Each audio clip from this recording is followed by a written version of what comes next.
واقعہ سلطان صلاح الدین ایوبی قسط نمبر 37 اپنا اسلامک اسٹوڈیو خلیفۃ المسلمین رجب نے کہا، آپ بڑے ہی نرم دل اور نیک دل انسان ہیں۔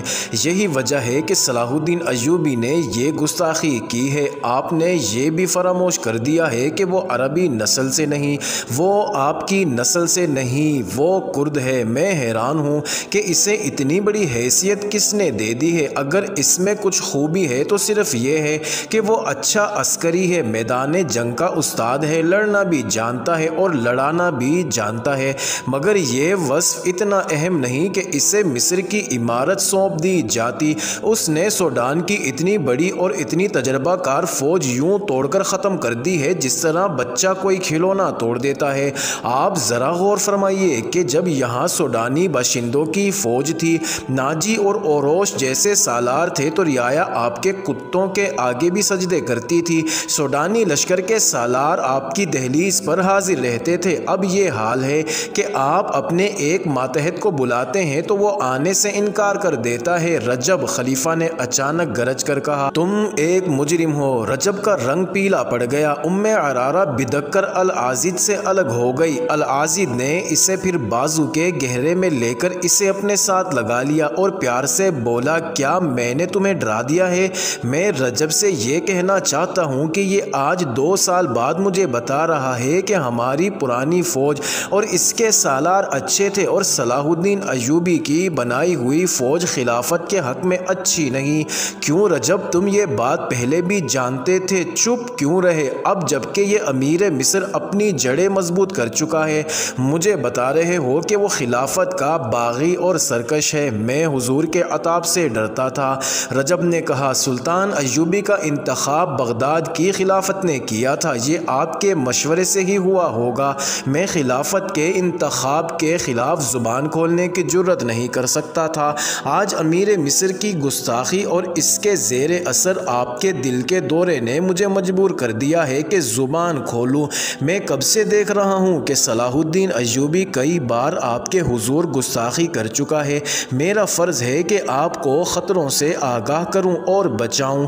اس دوران عرارہ خلیفہ کے گالوں سے گال رگڑتی رہی اور اس کے انگلیوں میں انگلیاں الجھا کر بچوں کی طرح کھیلتی رہی۔ ایک بار اس نے خلیفہ کے گالوں کو ہاتھوں میں تھام کر پوچھا، طبیعت بحال ہوئی؟ خلیفہ نے اس کی تھوڑی کو چھیڑتے ہوئے کہا، دوائی نے اتنا اثر نہیں کیا جتنا تیرے پیار نے کیا ہے۔ خدا نے تجھے وہ حسن اور وہ جذبہ دیا ہے جو میرے ہر روگ کے لیے اکسیر ہے۔ اس نے عرارہ کا سر اپنے سینے پر ڈال کر رجب سے کہا، روز قیامت جب مجھے جنت میں بھیجیں گے تو میں خدا سے کہوں گا کہ مجھے کوئی حور نہیں چاہیے، مجھے عرارہ دے دو۔